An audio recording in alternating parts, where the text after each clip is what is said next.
فقط اليوم فكر في لسانك، هل وقعت بغيبة مسلم؟ إنا لله. بل قد يكون المسلم في أنحى في نواحي الأرض وأقصى الشرق أو الغرب، ونحن جالسون في هذا المجلس قد نقع في غيبته وقد نقع بعرضه. هل فكرت يوم من الأيام أن تحاسب هذا اللسان؟ عمر بن الخطاب تعلمون ما الذي صنع في الحديبية؟ ماذا صنع؟ جادل من؟ النبي عليه الصلاة والسلام. يريد الحق عمر، يريد الرفع لهذا الدين. قال أنرضى الدنية من ديننا؟ أنرضى بالدنية من ديننا؟ وأخذ يخاطب أبا بكر والنبي عليه الصلاة والسلام يريد أن يقاتل الكفار حمية لهذا الدين.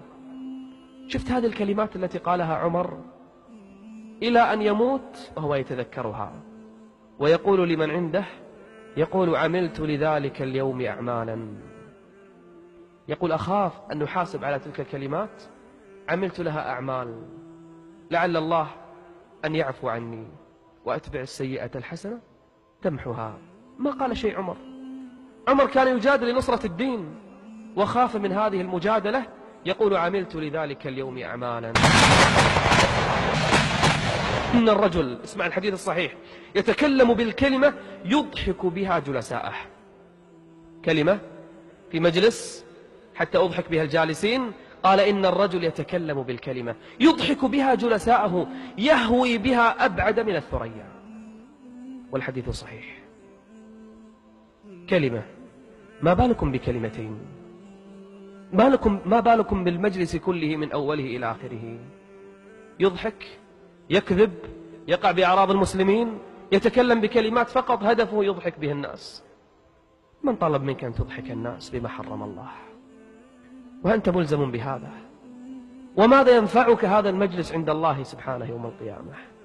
إذا رأيت في الصحيفة فلان تكلمت عليه، فلان وقعت بعرضه، فلان سببته، فلان اغتبته، فلان تكلمت عليه، فلان، ماذا ينفعك عند الله إن جئت بهذه الأعمال؟ فكر، المسألة خطيرة. اللسان. ولهذا لما قال له معاذ وهل نحن مؤاخذون بما نتكلم يا رسول الله؟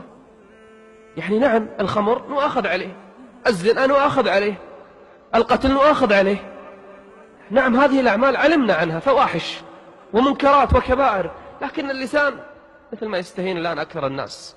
حتى اللسان بعض المرات يمزح، نقضي المجلس نضحك الناس، ما نقصد. أو أن مؤاخذون بما نتكلم يا رسول الله؟ قال ثكلتك أمك يا معاذ، وهل يكب الناس على مناخرهم في النار إلا حصائد ألسنتهم؟ ما الذي يدخل الناس النار يا أخوة؟ اللسان. وانظر إلى خطورته. سألتك أن تكون خواتمي أعمال خير في رضاك إلهي يا ربي، رجوتك لا تؤاخذ زلتي.